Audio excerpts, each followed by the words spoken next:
কাছে নিখোঁজ মা, হন্যে হয়ে খুঁজছেন ছেলে। মাকে নিয়ে প্রয়াগরাজ মহাকুম্ভে গিয়েছিলেন পুণ্য স্নান করতে। কোটি কোটি পুণ্যার্থীর ভিড়ে মাকে হারিয়ে বিমর্ষ হয়ে পড়েছেন ছেলে।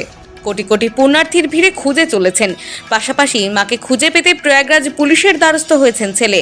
নিখোঁজ অভিযোগ দায়ের করেছেন প্রয়াগরাজ কমিশনারেটের অধীনস্থ কোতওয়ালি ঝুনসি থানায়। জানা গিয়েছে, প্রত্যন্ত সুন্দরবনের গোসাবা ব্লকের সাতচেলিয়া দয়াপুরের রেণুকানগর মৃধাপাড়ার বাসিন্দা গৌরাঙ্গ মণ্ডল গত 28শে জানুয়ারি তার মা গীতা মণ্ডলকে সাথে নিয়ে মহাকুম্ভে গিয়েছিলেন। সেখানে 29শে জানুয়ারি পুণ্যস্নানের সময় হারিয়ে যায় গীতা দেবী, বয়স 60। মাকে খুঁজে না পেয়ে কান্নায় ভেঙে পড়ছেন ছেলে গৌরাঙ্গ। গৌরাঙ্গ মণ্ডল, আমার বাড়ি ওয়েস্ট বেঙ্গল, সুন্দরবন, গোসাবা, দয়াপুর। আমি গত 29শে জানুয়ারি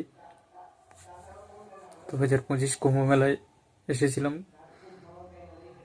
এবং সেখান থেকে ফেরার পথে ঝুসি থানার সামনে 2:30টার দিকে আমার ভিড়ে মাকে হারিয়ে ফেলি। এখনো পর্যন্ত মাকে খুঁজে পেলাম না। 24 ঘন্টা পার হয়ে গেছে। পশ্চিমবঙ্গ সরকার এবং ইউপি সরকারের কাছে আমার নিবেদন, যেন আমার মাকে তাড়াতাড়ি খুঁজে দেওয়ার ব্যবস্থা করেন।